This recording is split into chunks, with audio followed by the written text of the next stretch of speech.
We've got Chantel. Hello, Chantel. Hi, I'm Chantal from Sister to Sister. Chantel from Sister to Sister. And we've also got Dion. Hello, Dion.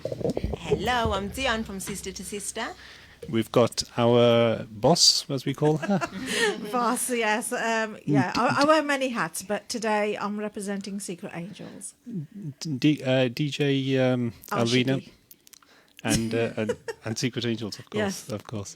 And we've also got Brother Amjad, who's also from Secret Angels.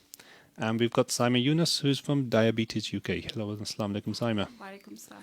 Right, so can I ask guests, please, all of you to come close up to the mics, because the mics don't hear you if you don't come close.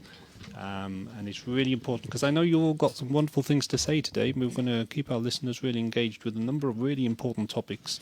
So it's absolutely critical that we get close up to our mics and are able to talk through them. Right, so plan of attack today, listeners, is we're going to look at issues around community, and we're going to look at how we can engage community and initiatives which are there to promote safe health, I should say, and that's where Diabetes UK come in. But of course, Sister to Sister, which is also Sisters to Sister, isn't it? Sister to Sister. Sister to Sister. I should get it right.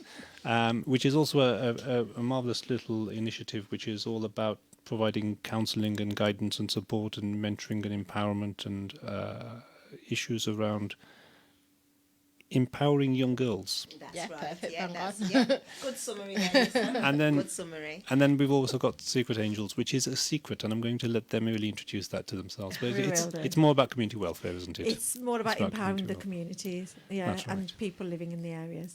Okie dokie. So, hopefully, all being well, by the end of this hour and a half, we will be entertained and informed about the key good work which is going on by these groups and by these various organisations. I want to start off with yourselves, Sister to Sister, Chantel and Dion. You guys have set up yourselves in a CIC, Community Investment Company, Community Interest Company even. How did you find that process, first of all? Because as far as I understand, you're just a couple of people who have got passion and, you know, have been encouraged to do good work around supporting young ethnic minority, black and Asian young girls in the issues that affect them at their delicate age in life and support them. From that to wanting to set up a business, that's a big step. What led you to do that? Yeah, lots of things really.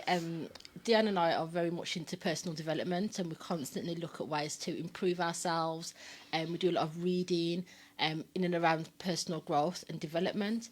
And one of the things that we're passionate about is living with passion and purpose and wanting to leave a legacy for our families, you know. So we set about thinking about the things that were important to us and how we could then use that to support our communities.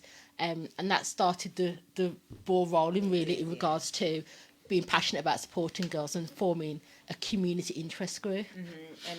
And trying to be relatable to those girls that we're working with, and being able to share our lived experiences with those, as you said, at that delicate age that they're at, because we know and we've witnessed for ourselves firsthand what can happen when you don't have positive role models, positive influences in your life as an ethnic minority female. So we wanted to be able to use our experiences, and as Chantel said, all the tools that we've gained over the years in personal development, to share those with girls, be able to make them to be the best version of themselves that they can be.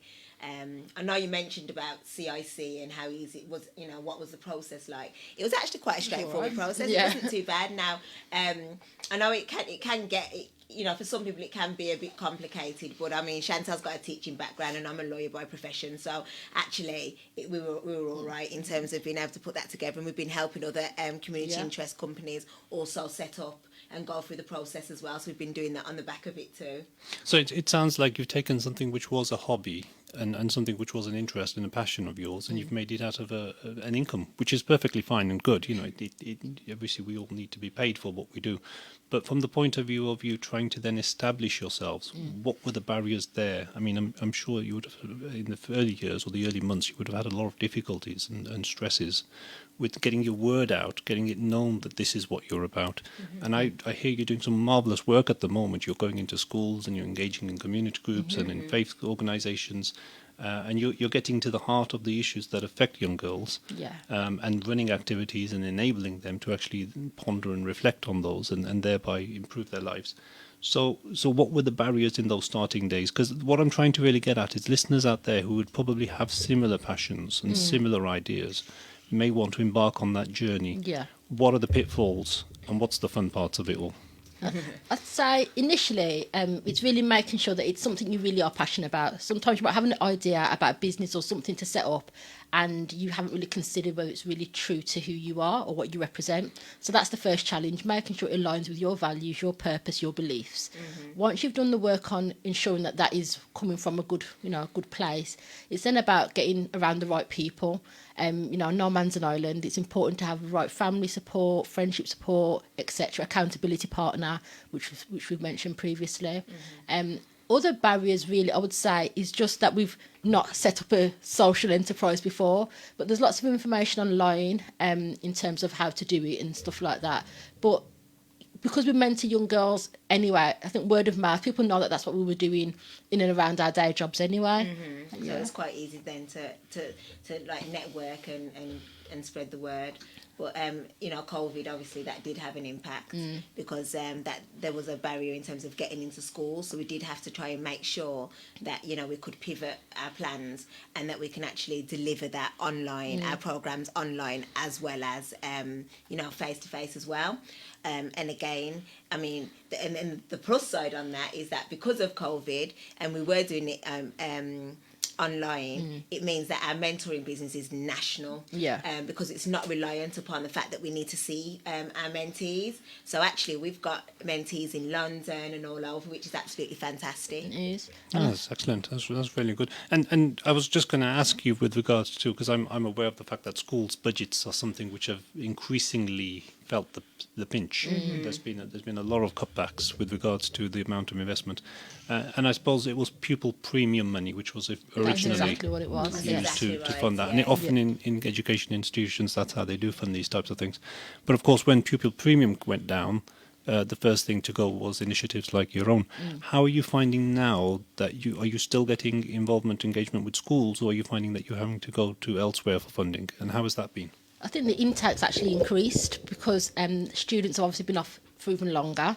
So the impact of their well-being, issues around anxiety, self-esteem, confidence, teachers and heads are actually recognising that they need to make allowances and find funding. And that's what's happening, isn't it, Shan? Yeah, we're getting schools actually saying, we're really interested in this. Hold on, hang fire, we're going to find the money. So we're going to find the funding. So actually, they are actually trying to find the funding to be able to support their ethnic minority girls, which is fantastic. Yeah, absolutely fantastic. And also as well, we are running like campaigns and initiatives for ourselves to actually apply for funding, crowd funds. Everything that we use obviously generates back into the organisation as well. Because being a CIC, it's a not-for-profit company, so actually, anything that we generate, it has to be reinvested back into the community, and that's why we chose it. We didn't actually choose. We made that decision. It was an intentional decision that it wasn't something that we wanted to make our own extra money from. We wanted it to be able to have to reinvest in the company. So any assets that we get, if God forbid that we ever decided that we didn't want to do sister to sister anymore, it would then we've actually nominated another CIC for them to benefit. So anything that we generate always goes back into the community. So yeah, that's how we're trying to work from trying to apply for funding. We seek donations, we seek for volunteers, everything community based really, to try and get help to be able to continue sister to sister. That's excellent. That's really positive. So, what type of issues have you been dealing with of late? What are the types of things day to day that you deal with? But I mean, I'm sure you probably have some harrowing stories as well of some of the things that you have to deal with. I think in the main, really, because we've got two programs. So we've got a big sister program, and that's one-to-one mentoring that we offer to our 13 to 21-year-old ethnic minority girls. So the issues that they face are very bespoke to that young person. So families and parents will contact us because their daughters might be, quite anxious about school. Maybe they've got low self-confidence. Maybe they're unsure about their career path. Maybe social media influences is a big one. Maybe they've had a friendship fallouts and they're feeling worried about going back to school because it's like when you're not talking to your friends and there's like issues around that.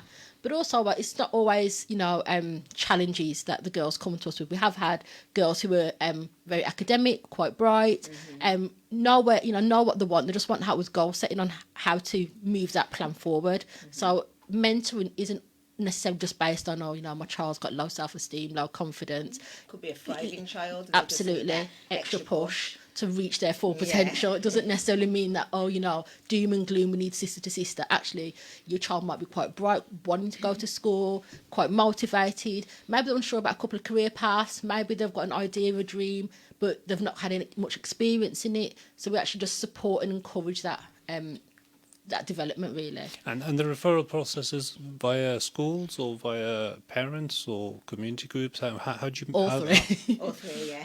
Okay. So in relation to the empowerment programme, which is delivered in educational establishments and also in the community, we reach out to communities, they can come to us, so it's quite reciprocal, really.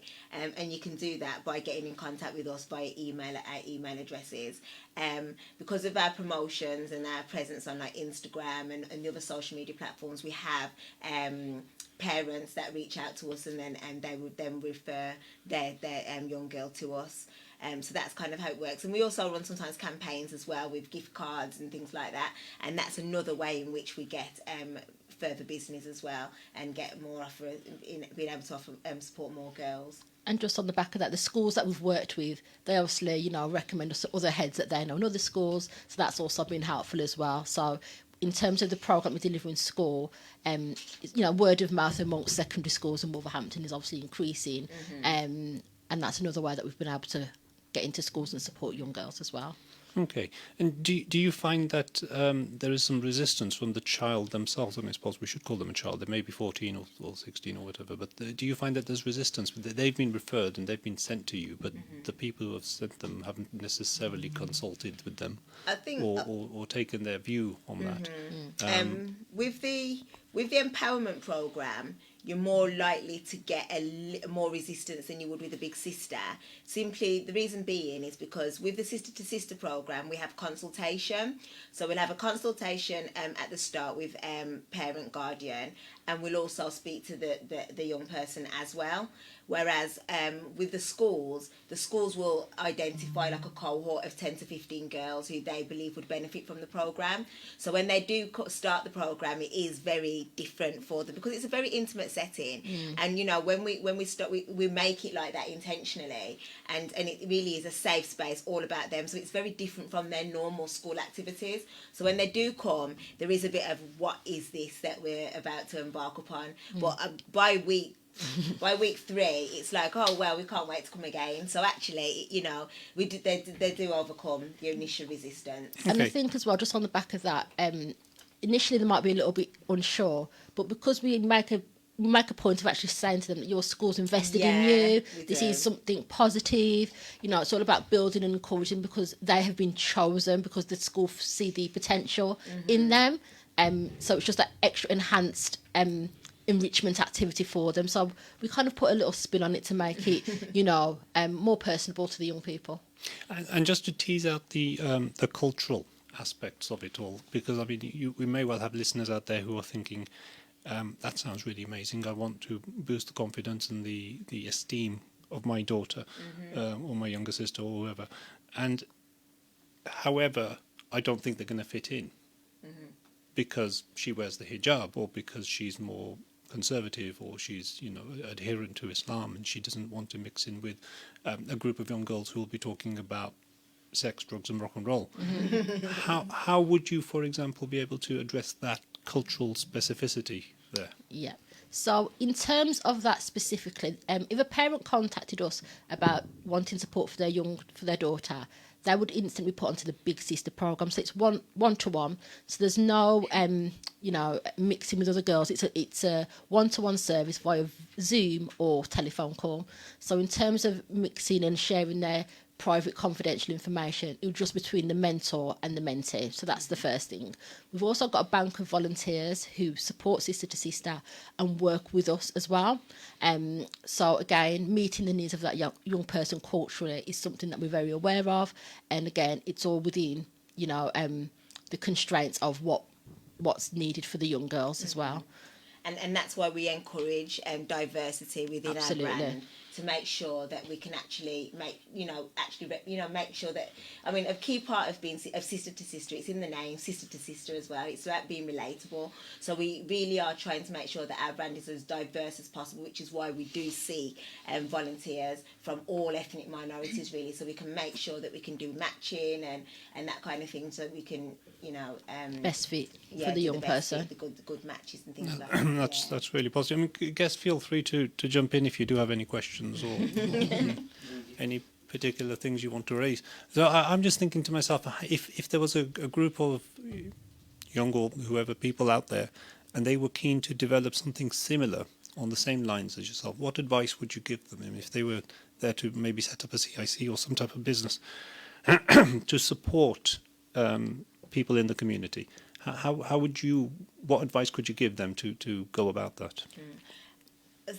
Things that you said earlier on about passion and making sure that it's something that you want to do. But I think it's what we did like focus groups before we actually started Sister to Sister. So we had focus groups with people in the community to say, well, is this something that's needed? And representatives from the community and also from educational establishments as well, just to kind of make sure that it's going to be, that there's a need for it, it's going to be viable, what kind of barriers do we need to think about, challenges, that kind of thing. So if they can do something like that in terms of their research and focus groups, then that gets you buy-in from the community from the outset.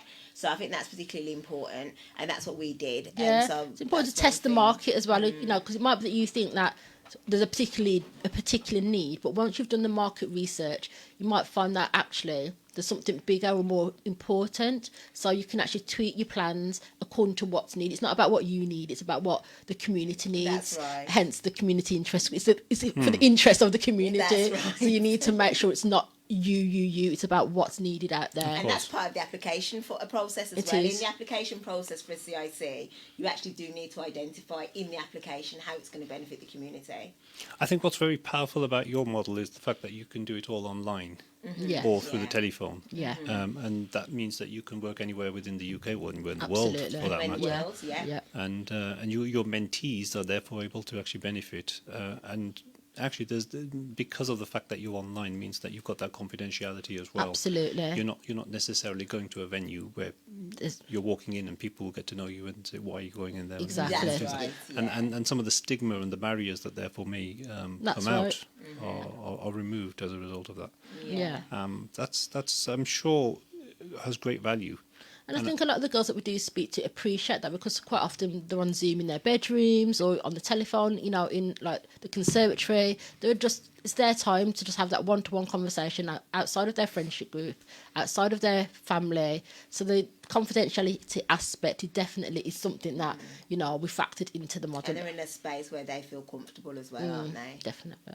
Do you find you work more so on careers, or do you work more so on emotional issues? I think it varies. Yeah, definitely. Yeah, I think it definitely varies. Yeah, I wouldn't say that there's like an even balance at all. Okay. Yeah, it definitely. So you've got a good mix a of good things. mix, yeah.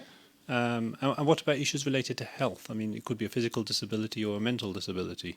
Are there any? Do you have clients who need support on that? Normally, with the younger teenagers, it's a lot about body confidence and body image, pertaining social media influencers and that type of thing. Quite often, like comparing themselves to celebrities, but they're quite young, they're 14, haven't obviously developed themselves or their image. So it's just about reassuring them that actually, you're still quite young, and that whole aspect of social media, and it's not necessarily what you think it is, and just getting them to be comfortable with who they are, and obviously building those strategies into their daily routine so that they're not constantly fixated on celebrity images, and being comfortable with who they are. Yeah, I have got a mentee. I have got a mentee whereby they they think, like the older side, whereby they're thinking about the fact that they used to do a lot of sports and things like that beforehand, and now they're just like not in a very good place because of COVID and all different other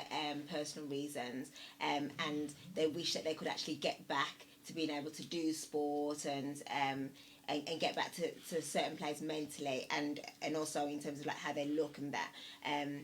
So I think for the older ones, they do look back and when they were younger, thinking, I wish I could get back to my former self. So I have been having those conversations. From what you say, a lot of what you're talking about is the concept of self-belief. Yes. And giving young people hope and aspiration. And of course, a key part of that, and Ramadan Radio Wolverhampton is all about, the faith. It's all about the Deen of Islam. And a lot of our listeners out there would adhere to that.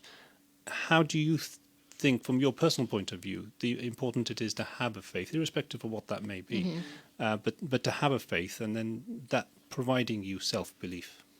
I think it's really important. I think, it can be the foundation for, believing that things will work out for the better. It's also knowing that, life's bigger than your little bubble. Sometimes we go about our day-to-day routines and actually just doing the do. And by having some type of faith, you actually realise that you're part of a bigger picture, so to speak, as well. So I think it's really fundamental. And then just to add on to the back of that, when you asked originally how did it all start, we were reading a book by Hal Elrod, which is A Miracle Morning, and in that they do talk about savers. And so savers is like a sequence of things that you do that you can do every morning when you wake up. And part of that is like the S, which is like silence. And in that silence time, we encourage our mentees, and we do it our own self anyway, is we use that either for like meditation and just being quiet, or spiritual, so spiritual activity. So that's what that S part is. So that's what we do like every single morning when we get off, and that's what we encourage like our mentees to do as well, because as we said, right, we don't just tell them things, we go by what we do as well. So yeah, and if spirituality is definitely up there. And if it, like you said, if it's not faith based, it might just be taking that time, reflection, meditation, just that, switching off and just kind of thinking a little bit deeper on different topical issues. So yeah. Do you sort of like help them in career aspects as well? To forward themselves into sort of like academic, something like the A levels and maybe university, or I mean, not everyone's academic. A lot of them can get onto sort of a training program. That's right. Yeah. Do you sort of aspire them in that way as well? Yeah. We go through all that with them. We'll help them with applications and all those different kind of things as well. Yeah. Also, signpost them to people. Quite often, we've got young girls who want to go into a career that they might not have, no one in their family might have gone into that role before. It might be something quite new. Obviously, with social media, there's lots of roles that maybe their parents and grandparents aren't even aware that exist now. So it's about encouraging them to have conversations with their family that these roles are real jobs. We can get paid from them, and giving them that plan to actually, work on goals, and applications, and giving them opportunities to speak with other people within the field that they want to get into, women that look like them, who are doing the do and are getting paid for whatever the job is that they want to get into. We've built up such a bank of connections, in this life skills. Absolutely. That is absolutely excellent. Listeners, you've been listening to Radio Ramadan Wolverhampton, Yusuf Shafi in conversation with 87.9 FM, and we've had our two savers, Chantal and Dion. After the break, we will carry on with more in conversation with Yusuf Shafi.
Bismillahirrahmanirrahim. Alhamdulillahi. Wassalatu wassalamu ala Rasulullah. Assalamu alaikum. You're listening to 87.9 FM, Radio Ramadan Wolverhampton. My name is Yusuf Shafi, and it's Yusuf Shafi in conversation with. Today we've had the pleasure of speaking to Dion and Chantel all about Sister to Sister, and I just want to bring them back in for a little bit so that they can tell us all about their wonderful show which they've been doing for Radio Ramadan Wolverhampton. And also, if you could please kindly give us your contact details if there's listeners out there who do want to email you or phone or whatever methods of communication you have, so that they're able to make contact either for a referral or if just they want advice and guidance with regards to what you do. So I'll give you the mic. Yes, so Sister to Sister has a show here every Monday. Well, for the last 4 Mondays. Our final show is on Monday coming, which is the 10th of May, and it's Sister to Sister Talks, and we air between 2 and 3, so 2 p.m. till 3 p.m. On this show, on this 87.9 FM, and we talk about all things to do with, we've talked about goal setting, we've talked about the power of mentoring. So, and if you want to have a recap on any of our shows, then if you just go to the Facebook page, the Ramadan Radio Wolverhampton Facebook page, and just feel free to take a look at our previous shows. Yeah, and they'll also be on YouTube very soon as well. Yeah. If anyone wants to get in contact with Sister to Sister, we are on all social media, so Instagram, Twitter, and Facebook. It's literally just Sister, the number 2, and the word Sister again, and you should be able to find us. Our contact number is 0333 772 9234, and we can also be contacted via email at inquiry@sistertosister.org.uk. So yeah, reach out to us, and our contact details are also on our website as well, which again is sistertosister.org.uk. We'd love to hear from you. Brilliant. Thank you very much indeed. That's wonderful. And I'm sure a lot of listeners out there will really benefit from what you've told them today. And Thank no you. doubt will wish to make contact with you with regards to that. Thank you for inviting us, Yusuf. It's our pleasure. Thank you indeed for coming along. Please stay. Please stay. You need to swap, don't you? Yeah, okay, that's fine, yeah. But stay in the studio. So if you do have we'll stay. any questions, then you're welcome to join in. Moving on now, listeners, to our next guest, who is Saima Yunus from Diabetes UK. Now, Saima, you're the project manager, I believe. Physical Activity Project Coordinator. Physical Activity Project Coordinator for Diabetes UK. And Diabetes UK have... I want to get close to the mic. Diabetes UK have now embarked on a new little project here in Wolverhampton with the aim to engage BAME communities and generally anybody, if they wish to, in an activities programme. Tell us a little bit about that. Yeah, so we've got the Live Well Move More programme running in Wolverhampton. So it's a 10-week programme for people with diabetes who currently are not very physically active. So that means anybody who's doing less than 30 minutes of physical activity. The programme is funded by Sports England. So we'll be running sessions starting 25th of May in Wolverhampton at the Bilston People Centre. So it's a 10-week programme. Each week we'll have half an hour of physical activity sessions, and then the other half an hour is covering different topics of diabetes. So we'll be covering food, complications, feet and diabetes, and hopefully we're hoping to get some healthcare professionals to come in and deliver some of the sessions. So we're working with... Just before you give us all of the information, can I ask you first of all, please get a bit closer to your mic, or bring the mic closer to you, then that'll be a better voice. Let's just start unpicking some of the things that you're telling us all about there. So the idea is at the Bilston People's Resource Centre. Yeah, so that's where the 10-week programme will run, starting from May, and the 25th. And from the 25th of May, and we want to get a group of people to come along there. Now, let's just look at diabetes. Diabetes is obviously an illness which affects a fairly large number of people. It's a fairly common ailment. There's various different types of diabetes. We'll discuss those later on.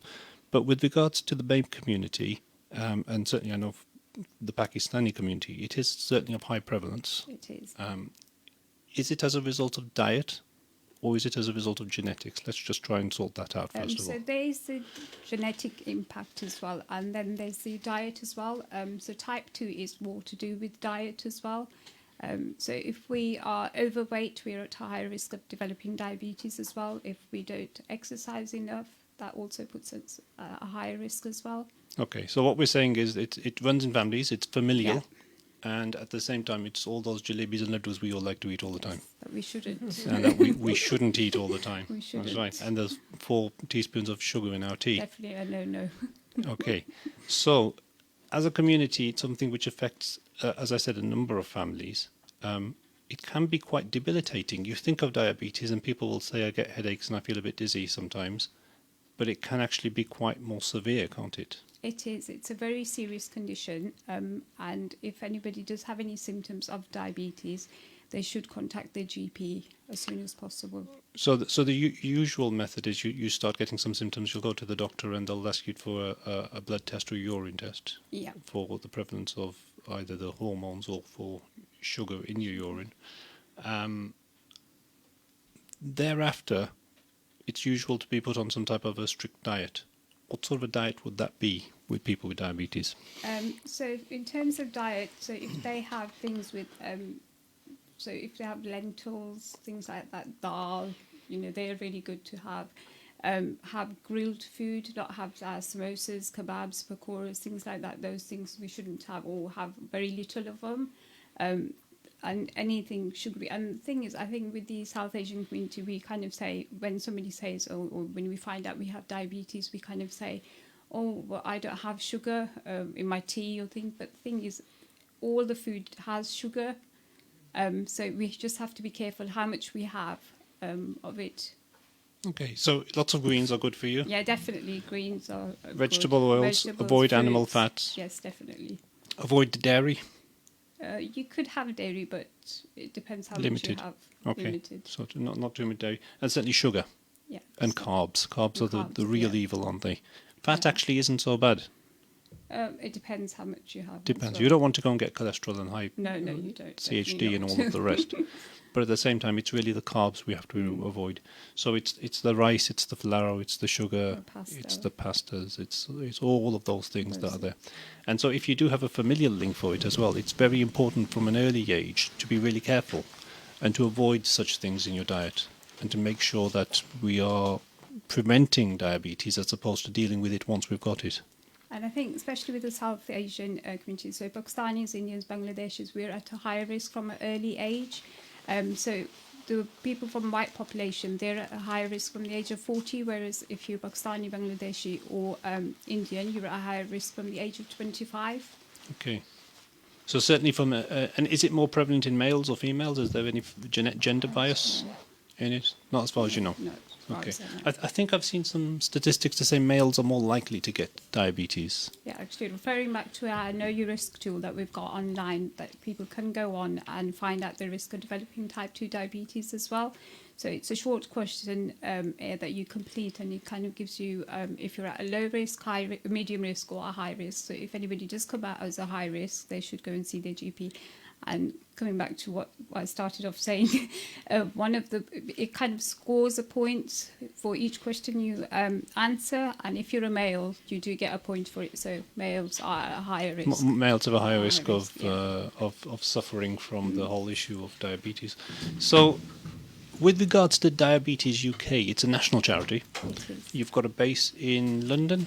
Yeah, so we've got... The head office? Our head office is in London. Okay. We've got office in nations and regions. We've got one office here in Wolverhampton. We currently have been working since the pandemic from home, but we've got some, we work with fundraisers, volunteers. We've got local groups as well. Okay. In Wolverhampton.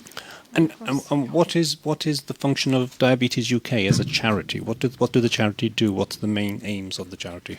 So the main aims of the charity are to look after people with diabetes, to put... So we put diabetes at the top of political agendas. We support or advise anyone affected by diabetes. We do lots of research for a better future for people with diabetes as well. Excellent, good. And essentially it's awareness creating and enabling people to understand what diabetes is so that therefore they can look after themselves and get the right treatment from the NHS. the program in Wolverhampton then will be one where you're staying for, is it 12 months or is it 3 years? It's up till May 2022. So it's about 12 months. It's a 12-month program. And during these 12 months, you're going to be setting up a number of sessions and activities in different community venues, but you're starting off with Bilston. So it's starting off with Bilston. Is it open to people outside of Bilston, or is it just Bilston based? It is open to people outside of Bilston. Okay, if so- they don't mind travelling, it's fine. So anywhere within the city. Yeah. And the idea is to take part in the activities and do what? What will be the general routine of events that will take place? What sort of... So part of the programme, we are working with Staffordshire Cricket Club as well. So they will be supporting some sessions. So we're going to have a volley cricket, which sounds really fun. So, people can come along and join. And then we're working with WV Active Bert Williams Leisure Centre as well. So they will be providing instructors each week as well that will do sessions as well. And the idea is if people enjoy those taster sessions after the 10-week programme, they'll be aware of sessions that they can go and join as well and carry on with the physical activity. Okay, so I've heard about turning the door handle and changing the light bulb, but what is volley cricket? Volley cricket is a bit of a cricket and with the Bollywood touch to it. So, And how do you get the Bollywood touch? so Is that with the music then? That's with the music. Right. So they have the music playing on in the background, Yeah. and they're doing the bowling and the batting, are they? So it's going to be a bit fun. Are there any dance moves involved? I'm not too sure about that. But Yeah, when the bowling, yeah. They can do a little bit of pakra then, innit? Good. So okay, so in essence, the program is focused on trying to encourage people to get more active. definitely. Would you say that the BAME communities and certainly the Pakistani community who we're targeting, or the South Asian community who we're targeting, are inherently inactive? I think things have changed. Sorry. But there is a huge amount of people who are probably inactive at the moment, and especially with COVID we've just gone through. And people with diabetes, they have been shielding.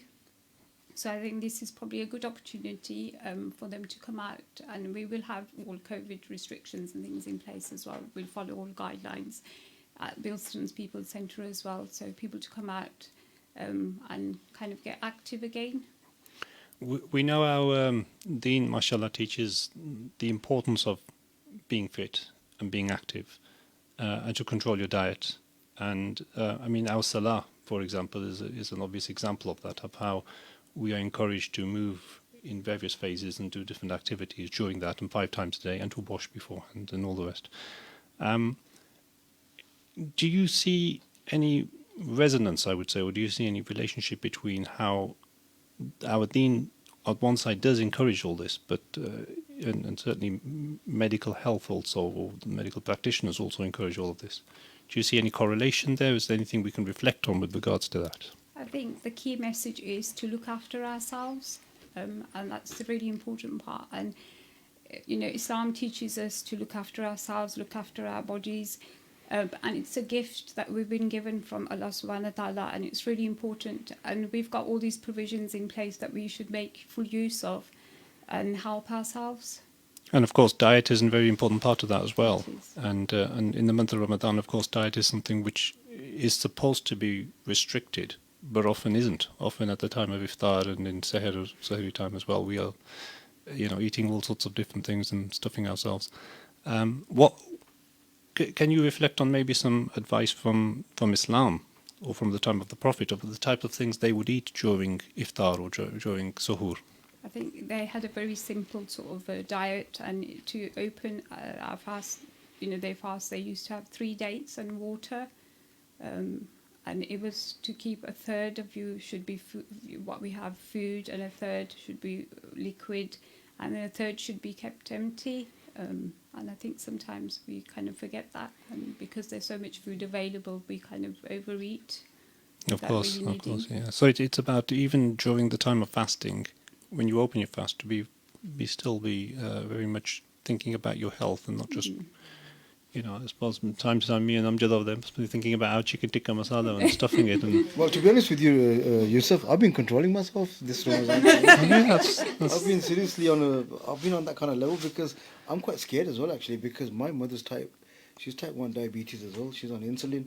And because at the moment it doesn't run in the family, we are sort of like hesitant on, So would you say it's genetic then or not? Then Yeah, if it doesn't run in the family? So if your parents have it, your siblings have it, that puts you at a higher risk of yeah. developing it as well.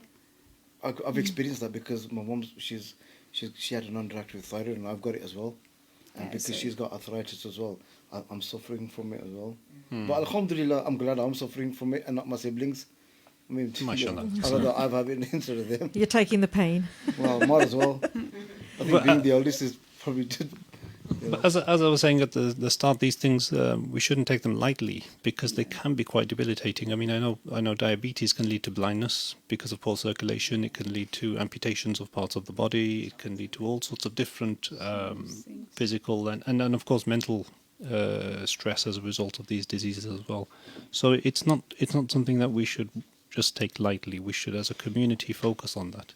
And it's important that you, as a Muslim sister, are there within Diabetes UK because I think you can give a voice to some of those cultural aspects and represent those within Diabetes UK. Not that I'm sure that they are aware of those things, but it's always useful to have that additional voice with regards to that. But I think for the community then to see you as well and be able to say, well, okay, there's somebody who's promoting aspects of what Diabetes UK are doing and setting up activities and trying to organise people. Who are you trying to reach out to then specifically amongst our listeners? I mean, who would you want to contact you? Later on, I'm going to give you the opportunity, of course, to give us some telephone numbers and websites, etc. So anybody that's got diabetes, who's currently doing less than 30 minutes of physical activity per week, please do get in touch. Okay, so the idea is that males, females, irrespective, males, females, over 18. Yeah, over 18. We're looking for adults. Yeah. And then they'll be given a free 10-week program where they can come, they can get involved with activities, and they can benefit through that and also be given advice on diet and other things. Brilliant. Is there any websites that you could give us? So you can go on our www.diabetes.org.uk. We have a lot of information about physical activity, Ramadan and diabetes, just generally about diabetes. There's loads of information on there as well. And about the programme as well. That's brilliant. I'm going to, before we go to our next break, put on a little nasheed to allow our listeners to enjoy some Maher Zain, thank you Allah. And then after that, what we will do is we'll come back in conversation with Yusuf Shafi, and we're going to be talking to Secret Angels, and we'll continue with more conversation about the wonderful work that they do, or embarking on doing, will start to do. So, listeners, let's go to our nasheed, Maher Zain, thank you Allah, and that will lead us to the break, and after that we will come back for more. Assalamu alaikum. I think the biggest problem is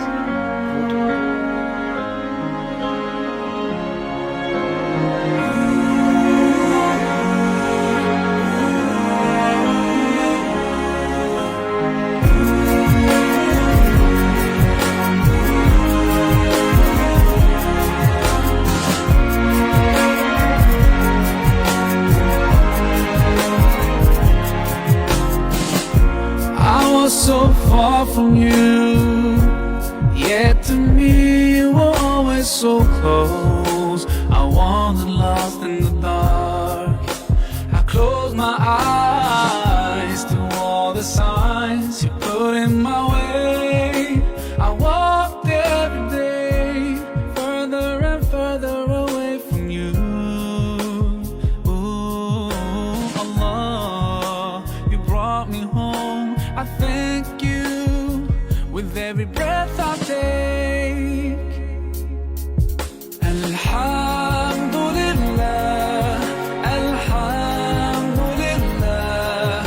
All praises to Allah, all praises to Allah. Alhamdulillah, Alhamdulillah. All praises to Allah, all praises to Allah. I never thought about all the things you have given to me. I never thanked you once.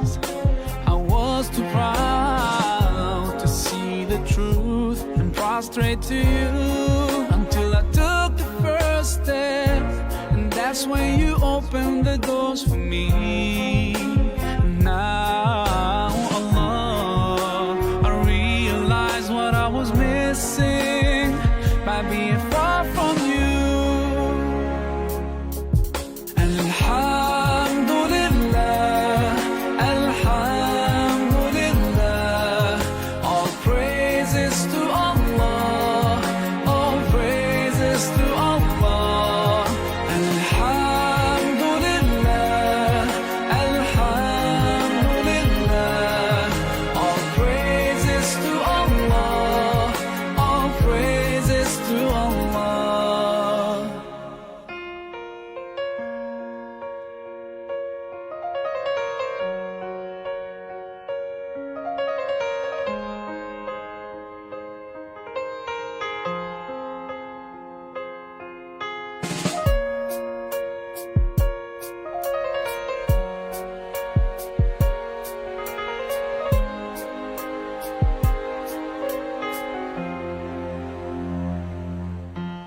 Allah, I wanna thank you.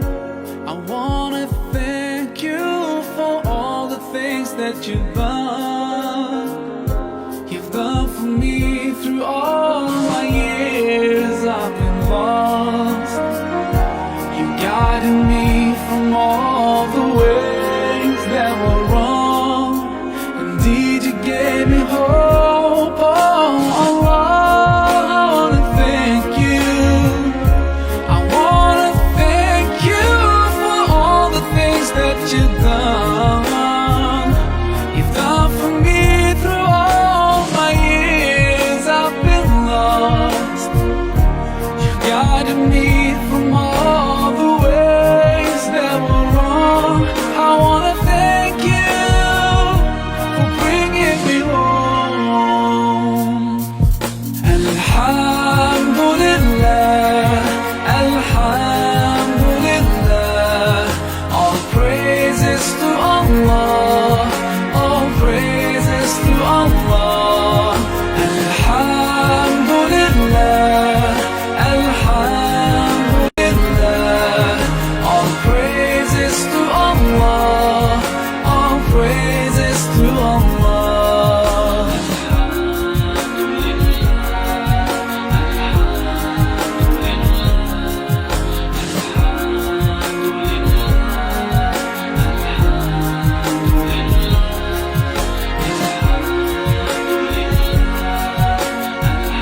Bismillahirrahmanirrahim. Alhamdulillahi wassalatu wassalamu ala rasulillah. Assalamu alaikum wa rahmatullahi wa barakatuhu. You're listening to Ramadan Radio Wolverhampton. It's 87.9 FM, and this is Yusuf Shafi in conversation with. Alhamdulillah, we had a very useful conversation with Saima Yunus all about the World of Diabetes UK and the wonderful project they're setting up here in Wolverhampton to support and create awareness about diabetes and enable people to benefit from the activities that they're going to set up there. Towards the end of this program, we will give Saima the opportunity to get back onto the mic and share again her contact details and the website, so that if people do want to participate in that program, they are able to do so. We're moving now on to the third stint of our program, and we're joined by three wonderful guests, and the other guests remain in the studio. We've got Alvina Ali. Assalamu alaikum. We've got, let me put on your mic, sorry, apologies. And Alvina Ali, assalamu alaikum. Wa alaikum salam. We've got Iram Iqbal. Assalamu alaikum. And we've got Brother Amjad as well, assalamu alaikum. Wa alaikum assalam. I didn't ask you your surname, did I? Sure. Amjad Shah, mashallah. And this troublesome trio, I suppose I should call them. Troublesome. No, you should be We're calling us. doing You should the be good calling for the us the community. Three Musketeers, my friend. These three No, we're musketeers. angels. Yes. We're Well, angels. it's always often a trio, a troublesome trio, or the three musketeers. Have embarked upon setting up a new community initiative called Secret Angels. And they will no doubt over the next 20 odd minutes or so enlighten us and inform us about what Secret Angels is and what they plan to do and how they plan to set up. Before they do that, though, I want to talk to Alvina, who I understand is the lead on Secret Angels. I'm a volunteer. The volunteer. I am the ground controller, you could say, yes. Tell us about the name. How did the name come about? I think the name really came between us three. We were thinking of a name for the organisation and stuff, because obviously someone else is leading it. And so we thought, because we're going to be the main ones in Wolverhampton leading on the project, came up with the name Angels. And like we secretly says, we're Amjad's Angels. As a laugh when we first met up. So then we thought about it. And we says we'd like to be known as Secret Angels because it depends on our donations. Most of the people like to donate and be anonymous about them and things like that. So we thought, let's be Secret Angels and be the volunteers and stuff. And then obviously look at empowering the community. So that's how the name came about. And Lives Matter is the main hashtag for it. And then it's all about just empowering the communities. And I'm sure my colleagues will talk to you about that as well. So the concept is that through the donation and the charity work that you will do, you will raise funds. And there will be a number of those donors who will be secretive, who will not want to inform everyone of who they are. And the good work that you will provide, therefore, will be the angelic work that they are secretly promoting. Yes. Good. Makes sense to me now. What will be the main focus? I mean, please, Iram and Amjad, do feel free to jump in if you do want to answer questions and and create more debate about it all. What will be the key focus, do you think, of the work that the organisation will be I doing? think the key focus for the organisation is obviously to take the community's needs into consideration. It could be anything from the help that they need. It could be anything to do with education. It could be digital inclusion. It could be anything. So whatever our eyes and ears will be the community. So they will come to us. We are not limiting ourselves to a particular community or a particular, a group of people. It's what is the need of the time. And like we have the motto, and it's empowering people and to make a difference in the community. So it depends on what the issue at that point in time is. For example, recently, one of the key drivers why we are opting for digital inclusion is during COVID, as you're all aware, schools were closed down. Even in good households, everybody doesn't own a laptop or a computer, and there was a big struggle, And I think basic education is a need for every individual, and this is why it's provided free of cost in UK. But then this huge gap was identified, and this is why we thought that this is a really good cause and we should pick it up. and that's one of the key drivers why we are going for this project. In the similar way, we have quite a few other projects which we will talk about as well. It's more on what is the current requirement or what is the current need in the wider sense. So it can be vulnerable children, or it can be something like basic things like food packs, or and this is one more thing why we wanted to keep our name Secret Angel, is because we want our work to speak for us. We want people to come up to us, be approach with their idea, and we would be more than happy to take it to the next level. And one of the things that strikes me is the idea that you want to look at the issues as they come about, in essence. And whilst that is commendable, I think there is a problem with that, because you can't be all things to all people. And in trying to do so, you will find that you'll have a lot of obstacles and a lot of barriers in doing so. I think it's very valid that you've picked up the issue around digital inclusion, because clearly those who were disenfranchised during this lockdown as a result of not having adequate access to Wi-Fi or adequate access to computers so that they could benefit from the teaching and learning resources that schools were putting out there. Not having that access meant that their children were denied education. So clearly that is a particular focus on which there is a need to be addressed. Moving aside from that, though, what do you think are the other key issues within the Muslim community and within Wolverhampton's community that you think need to be addressed? I think recently Amjad can talk about the Ramadan project. Bismillah ar-Rahman ar-Rahim. First of all, to all the listeners, I'd like to ask everyone to do dua for my father. He had a serious fall this afternoon and he hurt his head really badly, and they've taken him for a scan at New Cross Hospital. That's sorry to hear. May Allah give him shifa, and may Allah make it easy for your whole family. Coming back to Secret Angels. The way it came about was like seriously amazing.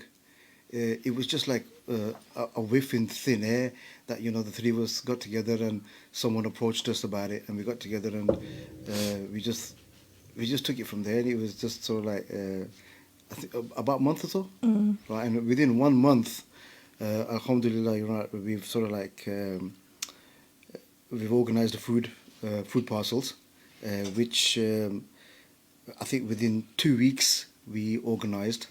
We had donations come in, which the target that we had, we achieved it. We exceeded it, and we achieved it within 3 working days. Yeah. Right. We were targeted £1,400, and I think within 3 working days, right, we accessed of like 1,700, just over. Yeah. That's excellent. That's really good. So alhamdulillah, we aimed for 30 food parcels, but they required 20. We did that in 3 days as well. We got all the food parcels out on time. I think within the space of 2 hours, which was alhamdulillah, which was like very, very good from the community side as well, that we provided within the area that we were supposed to like target at that time. Future projects, I mean, I've been given the role of project liaison officer, so I think all the future projects that do come through, they will come through me. And inshallah, we will try our best, utmost best. We'll do 120% to achieve those targets, inshallah. I mean, the Muslim community, sorry to interrupt you there, but the Muslim community of Wolverhampton has a significant number of new arrivals. We've got the Pakistani community, the Bengali community who came over in the 60s, and now we're seeing second, third generation from that community. But the new arrivals from Kurdistan, from Iraq, from Syria, from Somalia, Sudan, West Africa and similar places, they have quite disparate needs in comparison to the Pakistani community. So where I'd agree with Sister Iram, where you've got an educational issue within the Pakistani community that persists, that remains, that children's education and attainment is not at the same point where it needs to be compared to other communities for Pakistani community. But with those new arriving communities, there's issues of immigration, there's issues of housing, there's discrimination, there's issues around a lack of English, ESOL need. To what extent would Secret Angels wish to meet some of those needs? I mean, you've highlighted a very key, factor, especially in the current Muslim community scenario, that you're absolutely right. We are getting a lot of immigration, and a lot of refugees from areas where they were in a very settled position, and suddenly, I mean, to be honest, it's a learning experience for all of us as well, that things can change. And I think this is again one of the key drivers for our team.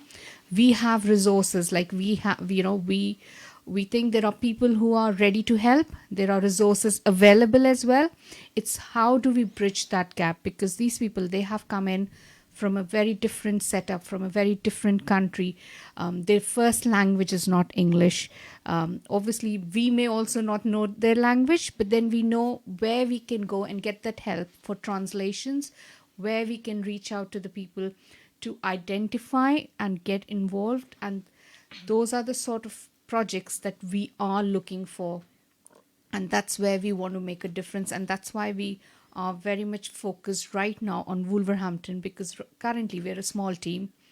And we definitely don't want to set ourselves for failure straight away. But you've definitely identified a very key I wouldn't call it a community. I would say they are Muslim Brotherhood. And I think this is one thing we need to come together as Muslims.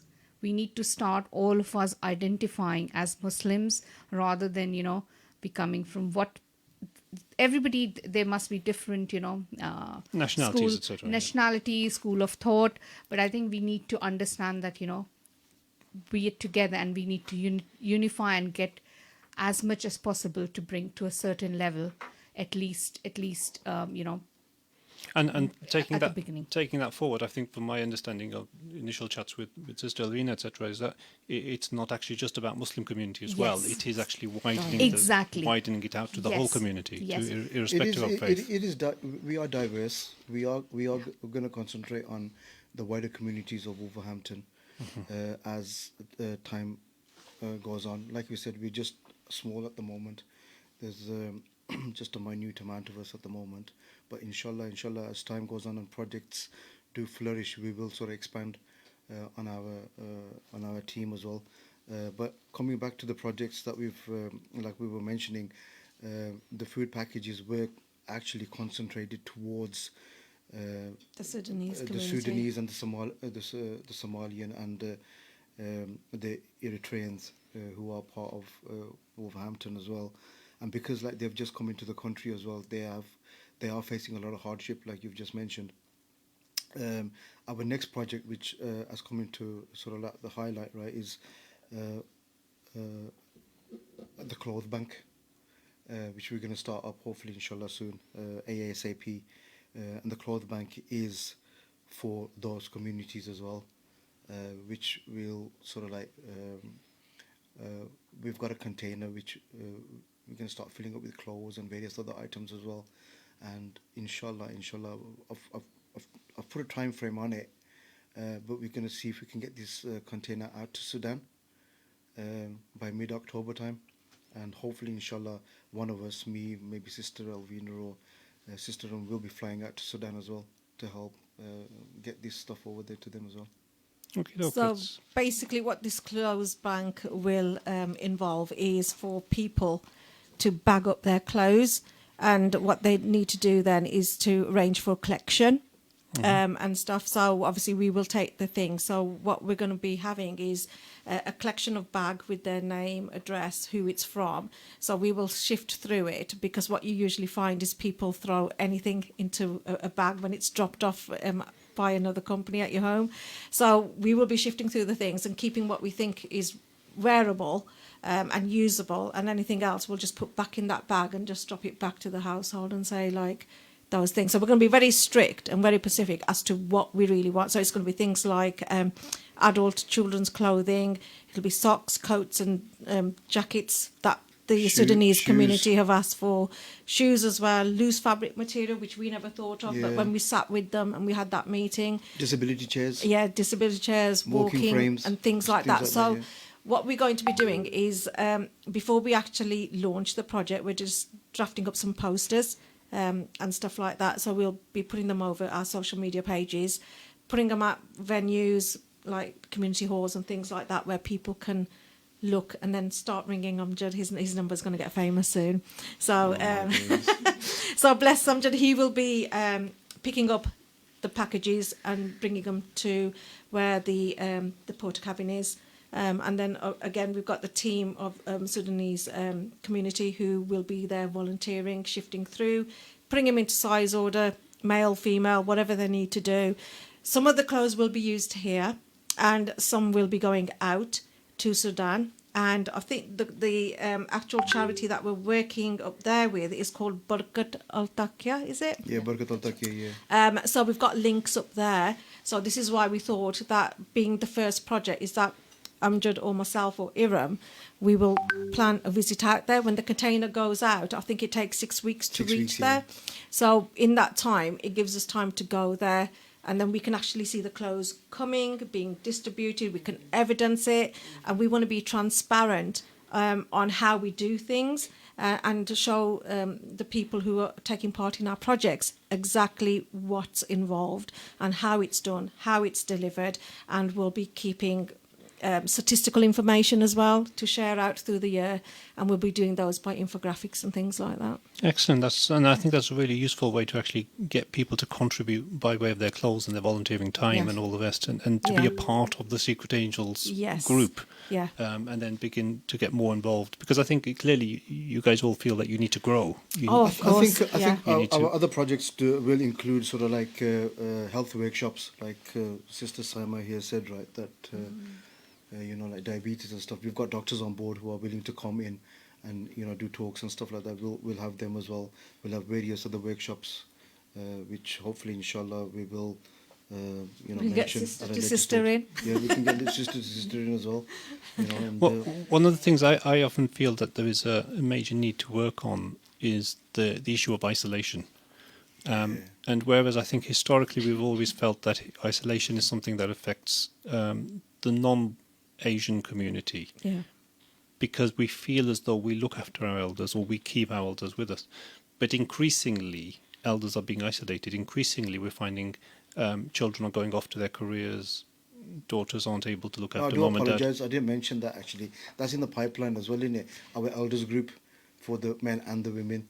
Okay. That's in the pipeline as well. Which as well as that. That was always on the pipeline. It wasn't just because I mentioned it. The thing is, we've got projects which are really ready to go. But the thing is, I think with the digital inclusion one, where you're talking about elderly and stuff like that being isolated, again, the digital inclusion project will help them, because we've sourced 20 laptops and we're sourcing 20 iPads as well. So when we get this, well, we've got the equipment, we've got the laptops, but we're just waiting for the iPads, and we think the elderly will be better off using an iPad.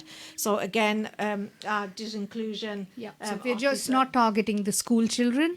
We are also targeting people who have, who are not very familiar with the use of IT, with the iPad, and making them use it as a tool to get to see the wider world. I think because COVID-19 obviously has restricted movement, and it is still going to be in place for another 6 months or a year, even though we're going to have lockdown open up and everything. But so I think this is a really good way of where we get to know them, and then we also try to bring them up to speed where they're not feeling left out, that my kids and my grandkids are so familiar, and is this something they should feel that the technology is friendly.